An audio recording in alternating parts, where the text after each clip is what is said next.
NEET paper leak मामले में supreme court की सुनवाई जारी। चीफ जस्टिस की अगुवाई वाली बेंच के सामने है मामला। नीट मामले में 40 याचिकाओं पर सुनवाई जारी। वरिष्ठ वकील नरेंद्र हुड्डा ने उठाए गंभीर सवाल। हुड्डा ने कहा, एनटीए को फिर से जारी किए नतीजों में कई गड़बड़ियां, ऑल इंडिया रैंक और परीक्षा केंद्र का सीरियल नंबर नहीं दिया। एनटीए के वकील ने माना, झज्जर के सेंटर पर हुई थी गलती। एक सेंटर पर 2 बैंक से आए थे पेपर। 4 मई से पहले पेपर लीक होने का शक। एनटीए ने माना हुआ था paper leak. NEET paper leak पर संसद में बवाल। विपक्ष परीक्षा व्यवस्था पर उठाए सवाल। राहुल गांधी ने कहा, लाखों बच्चों के भविष्य का सवाल, पैसे के बल पर परीक्षा व्यवस्था का सौदा। अखिलेश यादव ने कहा, सरकार ने पेपर लीक का बनाया रिकॉर्ड। शिक्षा मंत्री के रहते छात्रों को इंसाफ की उम्मीद नहीं। विपक्ष के आरोपों पर शिक्षा मंत्री धर्मेंद्र प्रधान का जवाब, बस एक सेंटर से लीक के सबूत मिले हैं। धर्मेंद्र प्रधान ने कहा, पिछले 7 साल में पेपर लीक के कोई सबूत नहीं। विपक्ष का दावा गलत है। आज से बजट सत्र की शुरुआत। वित्त मंत्री निर्मला सीतारमण मंगलवार को करेंगी बजट पेश। सत्र से पहले पीएम मोदी संसद पहुंचे। वरिष्ठ नेताओं ने की अगवानी। पीएम मोदी ने कहा, 2.5 घंटे तक की आवाज रोकने की कोशिश की गई। कि पार्लियामेंट के नए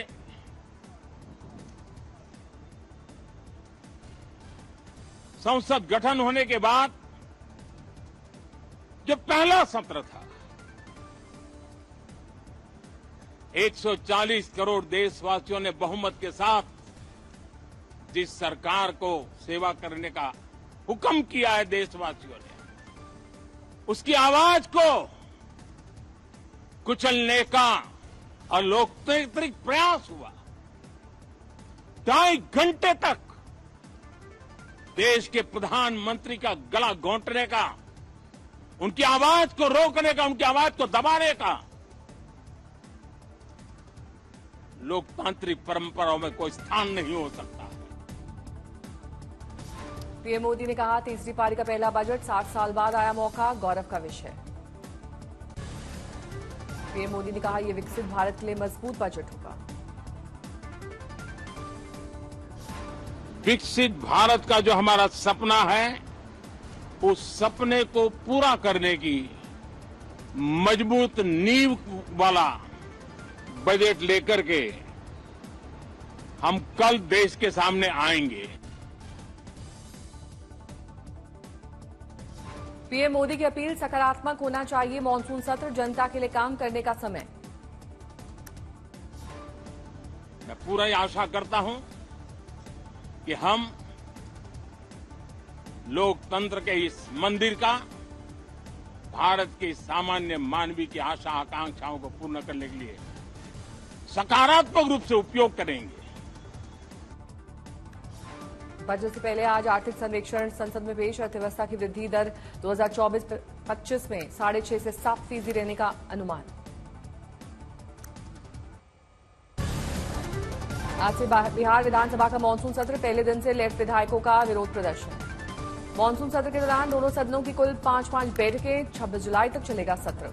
सदन स्थगित होने के बाद एनडीए के विधेयकों की बैठक, नीतीश कुमार ने की अध्यक्षता। सदन की बैठक खत्म होने के बाद राबड़ी देवी ने नीतीश सरकार पर लॉ एंड ऑर्डर पर घेरा। कहा, लगातार बढ़ रहे हैं अपराध। आरजेडी अध्यक्ष आज दिल्ली आ रहे हैं। कहा, सरकार से अपराध पर नियंत्रण नहीं हो रहा है। जम्मू क्षेत्र के राजौरी जिले में आतंकवादियों ने सेना के कैंप पर किया हमला। हमले में सेना का एक जवान गंभीर रूप से घायल। सेना का बड़े पैमाने पर तलाशी अभियान जारी। जम्मू कश्मीर नेशनल कॉन्फ्रेंस के नेता उमर अब्दुल्ला का आया बयान। बोले, हमारे पड़ोसी देश में ऐसी ताकतें हैं जो इन देशों के बीच दोस्ती नहीं चाहती हैं।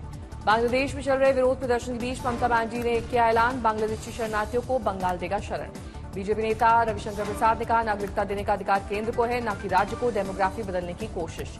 बांग्लादेश में चल रहे हिंसक विरोध प्रदर्शन के बीच विदेश मंत्रालय ने जारी किए आंकड़े। 4,500 से ज्यादा भारतीय छात्रों की हुई वतन वापसी। हरियाणा के नूंह में आज ब्रजमंडल यात्रा की शुरुआत, जबरदस्त तैयारियां। प्रशासन ने 24 घंटे के लिए मोबाइल, इंटरनेट और बल्क एसएमएस पर लगाया प्रतिबंध। सोशल मीडिया पर नजर। यात्रा से लिए जिले में पुलिस और अर्धसैनिक बलों के लगभग 2,500 जवानों की तैनाती। यात्रा नूंह के नल्हर मंदिर से शुरू होकर झीर मंदिर होते हुए सिंगार में खत्म होगी। बिट्टू बजरंगी को ब्रजमंडल यात्रा के लिए नहीं मिली इजाजत। 9 मामलों में है आरोपी। फरीदाबाद पुलिस ने बिट्टू बजरंगी के घर पर चिपका पोस्टर। यात्रा के दौरान घर में रहने का निर्देश। आज से कांवड़ यात्रा की शुरुआत। दुकानों के नेम प्लेट वाले फैसले पर सियासत जारी। यूपी सरकार ने कहा कांवड़ियों के लिए कड़ी सुरक्षा का है इंतजाम। आज सुप्रीम कोर्ट के नेम प्लेट वाले आदेश पर सुनवाई। सिविल राइट के नाम के लिए काम करने वाली एनजीओ ने दायर की है याचिका। कांवड़ मार्ग पर दुकानों के लिए नेम प्लेट पर यूपी सरकार के निर्देश पर ओवैसी की प्रतिक्रिया। बोले मुसलमानों के खिलाफ खुला भेदभाव हो रहा है। दिल्ली पुलिस ने कांवड़ यात्रा से पहले ट्रैफिक एडवाइजरी जारी की। कई रास्तों में बदलाव। यूपी कांग्रेस के प्रदेश अध्यक्ष अजय राय का बयान। बोले अगर चिराग पासवान और जयंत चौधरी वाकई इसके खिलाफ हैं तो उन्हें सरकार से अपना समर्थन वापस ले लेना चाहिए। समाजवादी पार्टी के सांसद रामगोपाल यादव बोले उत्तर प्रदेश सरकार का फैसला असंवैधानिक है। ये उत्तर प्रदेश मुसलमानों पर अत्याचार करने का तरीका है। बीजेपी नेता शाहजहां अली का बयान। बोली नियम पहली बार 2006 में यूपीए सरकार के तहत लाया गया। विभिन्न समुदायों में अलग अलग प्रतिबंध हैं। जयंत चौधरी ने यूपी सरकार को दी नसीहत। का अभी भी समय है, सरकार वापस ले ले अपना फैसला। वाराणसी नगर निगम का आदेश। कांवड़ यात्रा मार्ग पर मांस की दुकानें पूरे सावन महीने में रहेंगी बंद। मोदी सरकार ने सरकारी कर्मचारियों के आरएसएस की गतिविधियों में हिस्सा लेने पर लगे प्रतिबंध को हटाया। अब सरकारी कर्मचारी भी बन सकेंगे आरएसएस का हिस्सा। मायावती ने किया ट्वीट। सरकारी कर्मचारियों को आरएसएस की शाखाओं में जाने पर 58 साल से लगे बैन को हटाना देश हित से परे। मामले पर आरएसएस ने ट्वीट कर कहा गतिविधियों में भाग लेने के लिए शासन का वर्तमान निर्णय समुचित है, भारत की लोकतांत्रिक व्यवस्था को साबित करने वाला है। खड़गे ने कहा आरएसएस की शाखाओं में जाने पर 58 साल से लगे बैन को हटाना लोक सेवकों की निष्पक्षता और संविधान की सर्वोच्चता के भाव के लिए चुनौती है। सरकारी कर्मचारियों को आरएसएस की शाखाओं में जाने पर लगे बैन को हटाने पर बोले ओवैसी ये बिल्कुल गलत निर्णय है। यूपी के बांदा में दलित महिला से दरिंदगी झाड़ फूक करने के नाम पर तांत्रिक हैवानियत का आरोप। केरल में निपाह संक्रमित लड़के की मौत। 7 संदिग्धों का टेस्ट नेगेटिव। केंद्र सरकार की पहल। निपाह वायरस मामले की जांच में केरल सहायता के लिए टीम की तैनाती। केंद्र सरकार का निर्देश बीमारी फैलाने को रोकने के उपायों पर तुरंत हो कार्रवाई। तमिलनाडु ने अधिकारियों को दिया निर्देश। केरल की सीमा से लगे जिलों में रखे निगरानी। निपाह के प्रकोप पर कांग्रेस के नेता शशि थरूर का आया बयान। बोले ये विडंबना है कि केरल जैसे राज्य में बीमारियों का प्रसार व्यापक है। मध्य प्रदेश के नर्मदापुरम में भारी बारिश। कई इलाकों में जल जमाव। नर्मदापुरम में भीषण बारिश से लोगों का हाल बेहाल। घरों में घुस गया बारिश का पानी। टोंक में मूसलाधार बारिश के दौरान NH 52 पर आपस में जा भिड़ी पुलिस की बस। 2 कारें और 1 स्कूटी। कई लोग घायल। सूरत में चंद घंटों की बारिश में पानी पानी हुआ शहर। सड़कों पर जलभराव में डूब गई कई गाड़ियां। सूरत से बारिश से लोगों के घरों में घुसा पानी। पूरा शहर पानी पानी। मुजफ्फरनगर में भारी बारिश के बावजूद सावन के पहले सोमवार के अवसर पर भक्तों की दिखी आस्था। मुंबई शहर के कुछ हिस्सों में झमाझम बारिश। मरीन ड्राइव की सामने आई तस्वीरें। मुंबई में भीषण बारिश से नदी नाले उफान पर। यातायात हो रहा है बाधित। मुंबई में एक ऑडी कार ने 2 ऑटो रिक्शा को मारी टक्कर। 2 ऑटो चालक सहित 2 यात्री घायल। पूजा बनकर 6 साल से कानपुर में रही बांग्लादेशी नजमा पुलिस ने किया गिरफ्तार। दिल्ली के कालकाजी में लोगों ने क्षेत्र में हुए अतिक्रमण के विरोध में किया प्रदर्शन। निकाला कैंडल मार्च। श्रीनगर में एक मल्टी स्टोरी हाउस में लगी भीषण आग। दमकल की गाड़ियां मौके पर पहुंची। अलवर में बाइक सवार बदमाशों ने लूटे 2.5 लाख रुपए। कलेक्शन करके लौट रहा था मुनीम।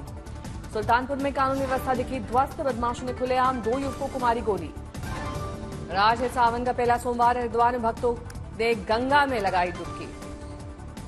उज्जैन में रात 2:30 बजे खुल गए मंदिर के कपाट। महाकाल के जयकारों से मंदिर परिसर गूंजा। वाराणसी के काशी विश्वनाथ मंदिर में शिव भक्तों की भीड़। सुबह से लगी लंबी कतार।